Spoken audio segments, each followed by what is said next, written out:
प्रणाम. ज्या अर्थी प्राध्यापक दयानंद नेने हे माझ्या बाजूला बसलेले आहेत त्या अर्थी तुम्ही ओळखलंच आहे की आजची मुख्य भूमिका जी आहे विश्लेषकाची आणि तुम्हाला या सगळ्या विषयाची पार्श्वभूमी आणि काय होईल वगैरे याचे अंदाज त्याच्याबद्दल बोलवण्यासाठी मी त्यांना पाचारण केलेलं आहे. हा वक्फ बोर्डाचा जो सगळा घोळ चाललेला आहे, खरं सांगायचं तर तो मला पण उमगत नाही. मला एकदा वाटतंय मोदी जिंकले, एकदा वाटतं कोर्टाने बुच मारलं, एकदा वाटतंय मुसलमान जिंकले, एकदा वाटतंय नाही हिंदूंनाही दिलासा देणार काहीतरी आहे. तर माझाच इतका गोंधळ उडालाय तर मी तुमचा गोंधळ काय कमी करणार. तर त्यामुळे हा सगळा गोंधळ निस्तरण्याकरता आणि clear picture, crystal clear picture तुमच्या समोर ठेवण्याकरता सर मी तुम्हाला इथे बोलवलेलं आहे आणि आता ही सूत्र मी तुमच्या हातात देतो. समजावून सांगा, त्यांनाही सांगा मलाही सांगा नेमकं काय झालंय. Yes sir. तत्तेसाहेब, लेमॅन्स लँग्वेज म्हणजे सामान्य माणसाला समजेल अशा भाषेत जर का एका वाक्यामध्ये वक्फ बोर्डाचा कालचा जो सुप्रीम कोर्टाचे ऑब्झर्वेशन्स आहेत, निर्णय नाही, तर त्याला मी एका शब्दात जर काय किंवा एका वाक्यात वर्णन करायचं झालं तर सुप्रीम कोर्टाने सरकारला, मुसलमान संस्था ज्या याचिका घेऊन तिथे गेल्या होत्या, मुसलमान लोक, हिंदू लोक सगळ्यांच्या कोपराला गुळ लावलंय असं मी म्हणेन. हो, की जमलं तर खा. म्हणजे कालपासून मला आश्चर्य वाटतं आपल्या इथल्या लोकांचं काय, आपल्या इथल्या मीडियाचं, आपल्या इथल्या राजकारण्यांचं आपण थोडं बाजूला ठेवून देऊ, पण मीडियाचं, त्या सगळ्यांनी असा गदारोळ सुरू केला आहे की वक्फ अमेंडमेंट ॲक्ट जो संसदेने दोन्ही सभागृहांमध्ये 16 तास चर्चा करून मध्यरात्री 2-2:30 वाजता पारित केले, त्याला स्थगिती दिली. म्हणून काल सगळीकडे चॅनेल्सवरती तर सगळीकडे वक्फ कायद्याला स्थगिती. नंतर हे काय म्हणतो आपण त्याला, आजच्या महाराष्ट्र टाइम्सच्या पण पहिल्या पानावरती वक्फ कायद्याला अभय. म्हणजे काय टायटल्स ते वापरतात, किती लोकांना मिसलीड करतात. आणि मला तर अक्षरशः आता असं वाटायला लागलंय की यांचा हे जे कोणी चॅनेल्स चालवणारी माणसं आहेत ते खरे हिंदू आहेत का असं मला आता वाटायला लागलंय. इतक्या हिंदू विरोधी बातम्या ते सगळीकडे पसरवण्याचा प्रयत्न करतात, हिंदू विरोधी वातावरण लोकांमध्ये निर्माण करण्याचा प्रयत्न करतायत आणि एक प्रकारची घबराट त्यामुळे लोकांमध्ये पसरते. खरंच हे काय चाललंय. अच्छा, त्याचा डायरेक्ट असर होतोय की लोकांचा आता सुप्रीम कोर्ट किंवा न्यायालयांवरचा पण विश्वास किंवा त्या न्यायाधीशांवरचा विश्वास उडायला लागलाय. अलीकडे जी प्रकरणं आली त्याच्यामुळे ऍक्च्युली उडायला लागला होता. आता असं वाटतंय की ज्या प्रकारे ते निर्णय देत आहेत, बरोबर, तर ऍक्च्युली मला सगळ्या लोकांना सांगावं असं वाटतंय की घाबरण्यासारखं किंवा सरकार विरोधी असं काल काहीही घडलेलं नाहीये. आणि कायदा तर सोडाच, सुप्रीम कोर्टाने कायद्यातली एक तरतूद सुद्धा स्थगित केलेली नाहीये. आहे ते जैसे थे आहे. झालंय काय, काल कोर्टामध्ये जेव्हा आर्ग्युमेंट सुरू झाल्या त्यावेळेला विरोधी पक्षांचे बागुलबुवा उभे करणारे 2 मोठे वकील, ज्यांच्या धर्माविषयी सुद्धा मला आता शंका येते की ते बाटले वगैरे आहेत की काय. एक तर अभिषेक मनू सिंघवी आणि दुसरे कपिल सिब्बल यांनी उभं राहून चीफ जस्टिस संजीव खन्ना आणि दुसरे जस्टिस के.व्ही. विश्वनाथन यांचा जो बेंच आहे त्यांच्या पुढे ज्या आर्ग्युमेंट्स केल्या, मी अक्षरशः आश्चर्यचकित होऊन बघत होतो की जणू काही इस्लाम धर्मावरती हे जे विधेयक आलेलं आहे किंवा पारित झालेलं आहे, एक मोठा गंधा तर आलेला आहे की काय, अशा प्रकारचे ते आर्ग्युमेंट्स करत होते. आणि हा आमचा धर्माचा विषय आहे, हा आमचा अल्लाचा विषय आहे, आम्ही हे होऊन देणार नाही वगैरे अशा प्रकारचे आर्ग्युमेंट्स ते करत होते. राजकीय भाषणं. आणि सतत त्यांची एकच मागणी होती की तुम्ही या कायद्याला स्थगिती द्यावी. निदान एक इंटरिम ऑर्डर तरी अशी काढा की मी अमुक वेळ येईपर्यंत किंवा अमुक गोष्टी घडेपर्यंत ह्या कायद्याला मी स्थगिती देतोय, अशी ते वारंवार विनंती या बेंचला करत होते. सगळ्यात चांगली गोष्ट काय झाली, सॉलिसिटर जनरल तुषार मेहता जे होते त्यांनी कडाडून विरोध केला या दोघांनाही.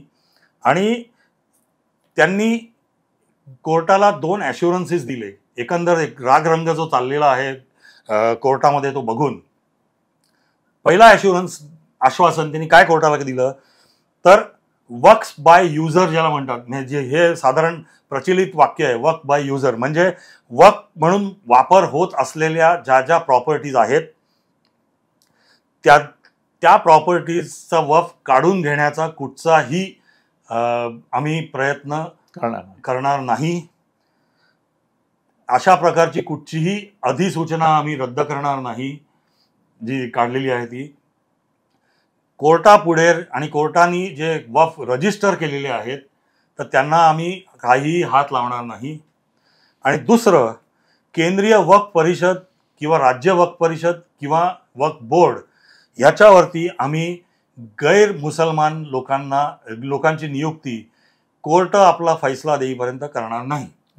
म्हणून ह्या 2 ॲश्युरन्सेस त्यांनी दिल्या.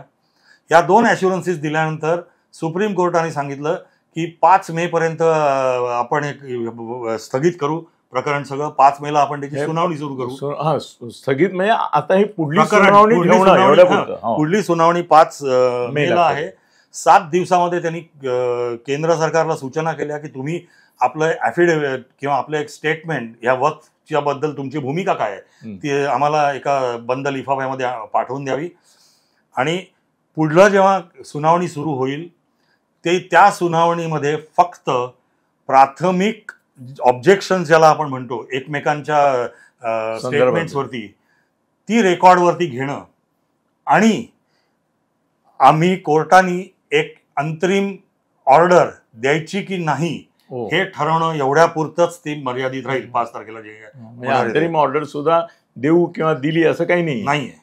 विचार करू गरज वाटली तर त्यावेळेला आम्ही विचार करू. आता कालच्या अख्ख्या सुनावणीचे हायलाईट जर का थोडक्यात सांगायचे झाले तर केंद्राने ज्याला आपण म्हणतो पूर्ण हवा काढून टाकली कपिल सिब्बल आणि मनू सिंघवी यांच्या आर्ग्युमेंटची. त्यांनी सांगून टाकलं की आम्ही गैर मुसलमान लोकांना आम्ही जोपर्यंत कोर्ट परवानगी देत नाही तोपर्यंत आम्ही त्यांना नियुक्त करणार नाही. नंबर 1. दुसरं, ही महत्वाची गोष्ट आहे, हे लोक जे सांगत होते की ह्या वक्फ बाय युजरच्या बद्दल ज्या ह्या कायद्यामध्ये जे म्हटलंय त्याला स्थगिती द्या एवढ्यासाठी की साधारण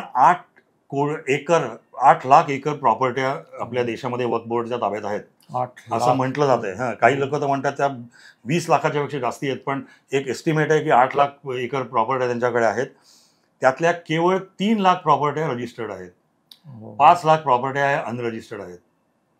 आता केंद्र सरकारने काल क्लिअर केलं की ज्या रजिस्टर्ड प्रॉपर्ट्या आहेत त्यांच्याबद्दल आम्ही अधिसूचना ज्या आहेत त्या रद्द करणार नाही पुढले सुनावणी होईपर्यंत.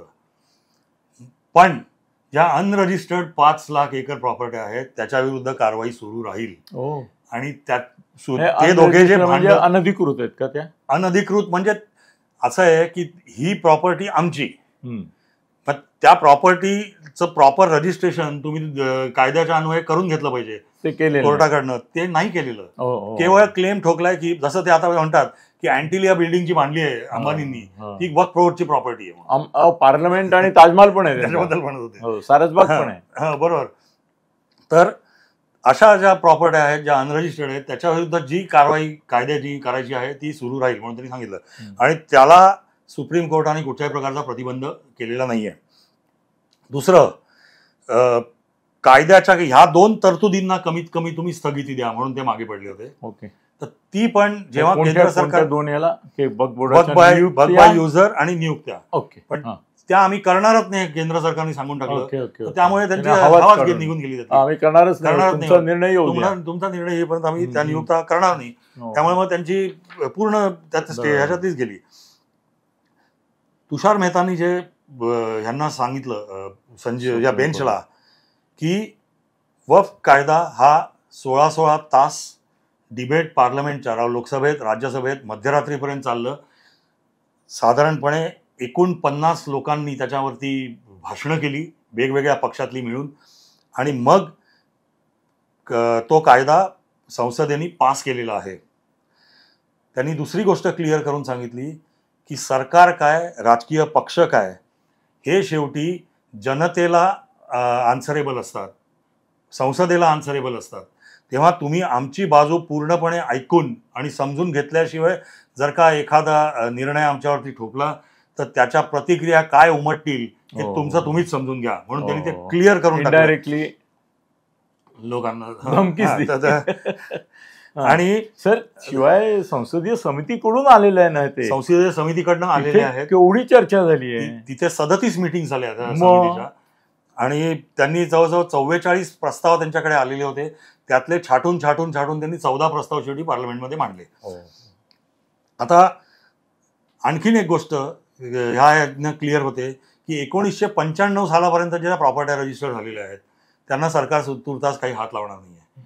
म्हणजे हे जे मुसलमानांमध्ये जी घबराट पसरवत होते की तुमच्या धर्माविरुद्ध हा कायदा आहे आणि केंद्र सरकार आता एक एक करून आपल्या प्रॉपर्ट्या घेऊन टाकेल, किंवा ती मेहबूबा मुफ्ती काश्मीरची, तिने तर भयंकर स्टेटमेंट केलं. तिने सांगितलं की आमची कब्रस्थानं आणि दर्गे सरकार पाडायला लागले. आणि तो कायदा आत्ता पास झाला, तो कोर्टामध्ये हिअरिंग त्याचं होणार होतं, मध्ये 15 दिवस पण नाही झालं आणि असे आमचे म्हणे हजारो दर्गे आणि कब्रस्थानं हे पाडायला लागले सरकार. ही टोटल घबराट नाही, ही टोटल घबराट पसरवण्याचा त्यांचा जो प्रयत्न होता तो यांनी खोडून टाकला. तिसरं, 72 पिटिशन्स या कायद्याविरुद्ध मुसलमान संस्था, असदुद्दीन ओवैसी, नंतर काँग्रेसचा एक खासदार दिल्लीतला अमनुल्ला खान, अशा लोकांनी 72 पिटिशन्स याचिका दाखल केलेल्या आहेत. त्याच्यासमोर भारतीय जनता पार्टी जिथे सत्तेत आहे अशा 6 राज्यांनी या कायद्याच्या बाजूनी आम्ही आहोत म्हणून पण याचिका तिथे दाखल केलेल्या आहेत.